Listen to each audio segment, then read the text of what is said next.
भारत देश के विभिन्न हिस्सों में किसानों की बात करें, मजदूरों की बात करें या युवाओं की बात करें, आज हर कोई अपने हक अधिकार के लिए संघर्ष कर रहा है। झारखंड की बात करेंगे तो झारखंड में चंपई सरकार ने अपना विश्वास मत पेश किया, तो वहीं झारखंड महागठबंधन में शामिल राजद अब विश्वास रैली आयोजित कर रही है। ये विश्वास रैली बिहार की राजधानी पटना के गांधी मैदान में आयोजित हो रही है और 3 तारीख का दिन मुकर्रर किया गया है। यानी 3 मार्च को बिहार के राजधानी पटना में एक जनसैलाब उमड़ेगा और कहीं ना कहीं केंद्र सरकार के खिलाफ इसमें एक बड़ा बिगुल फूंका जाएगा। दरअसल केंद्र सरकार की विभिन्न योजनाओं के साथ केंद्र सरकार के कार्यकाल से लेकर उनके तमाम कार्यशैली पर सवाल उठाते हुए राजद एक बड़े कार्यक्रम को आयोजित कर रही है, जिसमें झारखंड राज्य के महागठबंधन या कह सकते हैं इंडिया गठबंधन के तमाम बड़े नेता शामिल होंगे। इन तमाम मुद्दों पर बात करने के लिए हमारे साथ राजद युवा प्रदेश के अध्यक्ष हैं रंजन यादव। इनसे बात करेंगे। रंजन जी, एक बड़ा कार्यक्रम बिहार में आयोजित हो रहा है, खासकर इसे कह सकते हैं विश्वास रैली। क्या है ये विश्वास, क्यों विश्वास जगाने की जरूरत है और क्या है केंद्र सरकार के खिलाफ ये क्या है? देखिए, जिस तरह से पिछला विधानसभा चुनाव बिहार का हुआ और बिहार में पिछले 15 सालों से जो सरकार चल रही है, नीतीश जी की सरकार चल रही है और वहाँ के युवा बेरोजगार होते गए। किसान के पास कोई साधन नहीं है, किसान को कोई सुख सुविधा नहीं दिया गया। तो हमारे युवा नेता तेजस्वी प्रसाद यादव जी ने वो एक अपना आइडियोलॉजी लाया कि हम जब हम चुनाव जीतेंगे तो हम 10 लाख युवाओं को रोजगार देंगे, अस्पताल देंगे, शिक्षा देंगे और चिकित्सा देंगे। सारी चीज़ों को लेकर उन्होंने दवाई, पढ़ाई और सिंचाई, ये सब चीज़ लेके उन्होंने अपने जनता के पास गए। जनता ने उनको विश्वास दिलाया और जनता ने जब मत दी तो वहाँ बिहार में सबसे बड़ी पार्टी के रूप में आरजेडी आई। लेकिन साजिश के तहत कहिए या जो भी कहिए, वहाँ एनडीए की फिर से दोबारा सरकार बन गई और उसके बाद से इनका जो वादा था, वो वादे पे लोग सोचे कि अब क्या होगा। तब नया से फिर से जब इनको बीच में मौका मिला 17 महीने का, नीतीश जी इनके साथ आए और सरकार बना, तो जे जो इन्होंने वादा किया, दवाई, पढ़ाई, सिंचाई, कमाई, उस वादे पे काम करने शुरू कर दिए। लोगों को विश्वास जगा कि नहीं, हमारे युवा नेता तो हमारे बिहार के लिए कुछ कर सकता है। जो इतने बड़े तादाद में नौकरी, मात्र 17 महीने में 4 लाख रोजगार, 10 लाख में 4 लाख पूरा हो गया 17 में। ये चीज़ देखा नहीं गया केंद्र सरकार को और किसी न किसी तरह साजिश करके, चाहे जो जो जैसे भी हो, वहाँ के मतलब हम राष्ट्रीय जनता दल को सरकार से हटा के और फिर से अपना सरकार बना दी। वहाँ तो पैसे के खेल चलता है। पैसे के खेल में सब लोग माहिर हैं जो एनडीए के नेता हैं। तो फिर इनका उनको आया कि नहीं, हम जो हमारे प्रति जो जनता का विश्वास था, जो बिहार की जनता इनको मैंडेट दिया, उस मैंडेट को हम विश्वास कायम रखने के लिए, अपना ना विश्वास दिलाने के लिए कि हम अ, जनता के विश्वास को जीतने के लिए कि हम नहीं, हम आएंगे तो करेंगे। तो उसी जन विश्वास यात्रा निकाले और जन विश्वास यात्रा को फिर हम लोग 3 तारीख को रैली करने जा रहे हैं और उसमें जन विश्वास यात्रा में वो बताए कि हम 17 महीने में हमने क्या किया।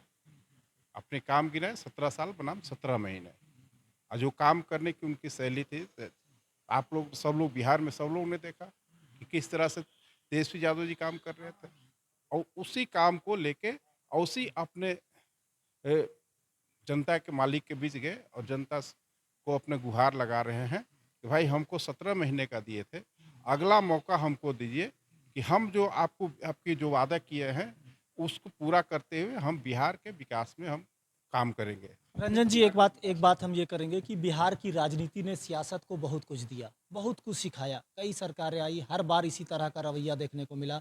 अब फिर से लोगों में विश्वास जगाने की ज़रूरत पड़ रही है। ये कहाँ तक उचित है? विश्वास तो जगाना होगा। लोग विश्वास जब तक नहीं, विश्वास आपसे अगर हमको काम लेना है, आपसे अगर कुछ हमको लेना है, तो आपको तो हम विश्वास में लेंगे ही, कि नहीं हम आपको विश्वास दिलाते हैं, कि हम ये काम करेंगे। और जो काम पहले जो 17 महीने का समय मिला उसमें वो काम किए, और आगे के काम के लिए उन्होंने विश्वास नहीं, दिलाया। हमारा सवाल है कि जो विश्वास आप जगा रहे हैं, जो विश्वास बना रहे हैं, क्या राजद के प्रति पहले से लोगों में विश्वास नहीं था? राजद पहले विश्वसनीय नहीं थी? नहीं, नहीं, विश्वसनीय राजद को देखिए सत्ता से हटे बहुत दिन हो गया। पिछले हमको लगता है कि 15-20 साल हो गए सत्ता से हटे हुए। और जब सत्ता में आना है तो आपको तो विश्वास दिलाना होगा कि नहीं हम फिर से आएँगे तो आपके लिए हम क्या करेंगे। और पहले जब सत्ता से पहले था तो पहले कुछ और था। पहले 20 साल बहुत होता है, 20 साल में बहुत कुछ चेंज होता है। बहुत नया-नया युवा है, नया युवा को क्या चाहिए, नहीं चाहिए और किस तरह के उनको रोज़गार चाहिए कि पढ़ाई चाहिए, कि सिंचाई चाहिए कि दवाई चाहिए। इस सारी चीज़ों को उन्होंने विश्वास में लेना होगा। अब पहले जब हमारे लालू प्रसाद यादव जी का सरकार था, तो माननीय लालू प्रसाद यादव जी ने बहुत काम किए। जो गरीब, पिछड़ा, दलित, मजदूर, किसान, जो दबे कुचले, जो पिछले बैक बैक बेंचर थे, उनके लिए उन्होंने काम किया और उनको आवाज़ दी। उनको आवाज़ दिया कि नहीं तुम अपने हक और अधिकार के लिए लड़ो, और हक तुम्हारा भी हक है, तुम्हारा भी अधिकार है। तुम पीछे मत रहो, तुम भी आगे आओ। राजद का मानना है कि फिर से तेजस्वी यादव को सामने लाना है, लेकिन बिहार की जनता क्या चाहती है, राजद क्या मांगती है? देखिए बिहार की जनता तो अभी जो जन विश्वास यात्रा चल रहा है उससे स्पष्ट कर दिया है। इसमें कहीं कोई लेकिन परंतु नहीं है। जन विश्वास यात्रा में ये जनता ने दिखा दिया कि राजद की वहाँ की जनता क्या चाहती है। तेजस्वी यादव जी को चाहती है या फिर एनडीए गठबंधन की सरकार चाहती है। वो अगर देखिएगा तो जिस तरह से लोगों का हुजूम लोग एक दूसरे पे गिर रहे हैं, मर रहे हैं, रात 2-2 बजे तक खड़ा होके हमारे नेता तेजस्वी प्रसाद यादव जी का इंतजार कर रहे हैं और लोगों का हुजूम कम नहीं हो रहा है, तो उससे तो यही पता चलता है कि लोग तेजस्वी जी को चाहते हैं। 3 तारीख का जो ये विश्वास रैली है, कितना कितना ऐतिहासिक होगा? कौन-कौन से शीर्ष के नेता इसमें शामिल हो रहे हैं? देखिए, ये इंडिया गठबंधन की रैली है। इसमें तो सारे नेता आएँगे हमारे जो गठबंधन के हैं, सब लोग आएँगे, चाहे ममता बनर्जी हों, अखिलेश यादव जी हों और बाकी इंडिया गठबंधन में जितने लोग हैं, सब लोग आएँगे और एक विशाल जनसभा कहिए। और जहाँ तक हम लोग सब लोग अपना-अपना तैयारी में है कि हम लोग को 2 के पहले कोई 1 तारीख को ही चल जा रहा है कि पट्टा में जगह नहीं मिलेगा, हम पहले से जाके अपना जगह लेके बैठे वहाँ। इस तरह लोगों में उत्साह है रैली के प्रति। हमको लगता है कि वहाँ 15 से 20 लाख लोग पटना पहुँचेंगे और इस रैली को सफल बनाएँगे और वहाँ से एक आगाज़ होगा कि 2024 में बीजेपी भगाओ और देश बचाओ का वहाँ से नारा दिया जाएगा। वही नारा के साथ हम लोग चुनाव में जाएँगे, क्योंकि अभी जिस तरह से देश में चल रहा है, देश को बेचो, देश को तोड़ो, उसको हमको ख़त्म करना है, लोकतंत्र को बचाना है, संविधान को बचाना है। इसी की इसी इन्हीं सब चीज़ों पे अगर लोकतंत्र नहीं रहेगा, संविधान नहीं रहेगा, तो हमारा देश कहाँ जाएगा? देश फिर गुलामी की ओर जाएगा। आपने बताया 15 से 20 लाख लोगों की अब वहाँ पे भीड़ होगी, एक ऐतिहासिक रैली होगा ये। बिहार का तो ठीक है, झारखंड में ही राजद कहीं न कहीं आपस में ही परेशान नज़र आ रहा है, खुद यहाँ पे कमज़ोर है, तो फिर दूसरे जगह जा कर के लोग कहते हैं ना कि दूसरे देश में जा कर के राजा बनने से गुलाम बनने से अच्छा है कि अपने ही राज्य में राजा बन के रहे, तो यहीं पर अगर आपका दबदबा बना रहे, वो बेहतर होता है। नहीं, नहीं, आप कैसे कह सकते हैं कि झारखंड राजद परेशान है? झारखंड राजद तो मजबूती से खड़ा है। इतना मजबूत है झारखंड में राजद कि आप सोच नहीं सकते। अगर हमारे नेता पिछले बार जो माननीय तेजस्वी यादव जी जो आए थे, उसका भीड़ का आकलन कर लीजिए। जो छोटा-सा जगह में हम लोग कराए थे और उसका भीड़ जो हुआ था, जितना भीड़ हमारे अंदर में कम से कम 10 से 15 हज़ार भीड़ अंदर में और 10,000 भीड़ बाहर में था।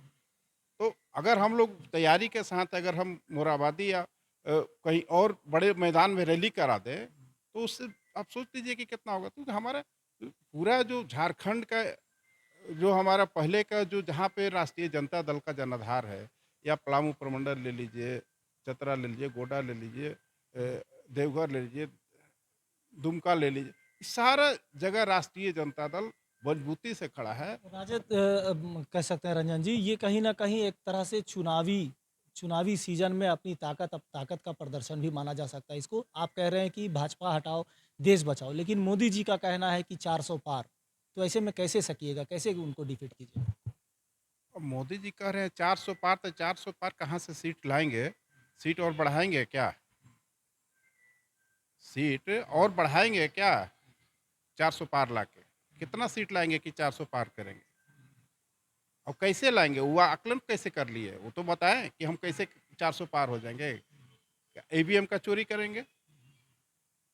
इ पहले से स्पष्ट है कि ईवीएम की चोरी करेंगे, तभी वो कन्फर्म बोल रहे हैं कि हम 400 पार होंगे। कहाँ से होंगे 400 पार? जनता उनके साथ नहीं, वो कहते हैं कि हम 400 पार। माने राजद भी ईवीएम का विरोध करता है चुनाव में। ईवीएम का तो खेल शुरू से ही चल रहा है। ईवीएम क्या है? ईवीएम एक इलेक्ट्रॉनिक मशीन है। ईवीएम को कोई भगवान बना के नहीं भेजे हैं, ऊपर से नहीं बन के आया है ईवीएम। ईवीएम आदमी बनाया है, और ईवीएम में जैसा चाहेगा वैसा चेंजिंग हो सकता है। और इस बार मोदी जी को मात देने का प्रयास करेगी महागठबंधन। देखिए, बिहार है और झारखंड है। बिहार झारखंड से ही उनकी शुरुआत होगी, और वही शुरुआत उनके लिए काल बनेगा, और उसी के साथ उनका अंत तय है। बहरहाल, तो मिशन 2024 की सुगबुगाहट से पहले झारखंड महागठबंधन ही नहीं बल्कि बिहार भी अपनी तैयारियों में जुट गया है, जिनका कहना है कि भाजपा हटाओ, देश बचाओ। इसी नारे के साथ बिहार के राजधानी पटना में एक विशाल महारैली आयोजित की गई है, जिसका नाम विश्वास रैली दिया गया है। और इस विश्वास रैली के माध्यम से आम जनता के बीच, लोगों के बीच एक विश्वास फिर से कायम किया जाएगा, और फिर से बिहार के नए मुख्यमंत्री तेजस्वी यादव को लाने की बात चल रही है। ऐसे में राजद द्वारा किए जा रहे तैयारी और इनके द्वारा जो किया जा रहा प्रयास कितना कारगर साबित होता है, और मोदी लहर को कितना डिफीट किया जा सकता है, ये देखने वाली बात होगी। सहयोगी फैयाज के साथ मोइजुद्दीन, कोयलांचल संवाद, रांची।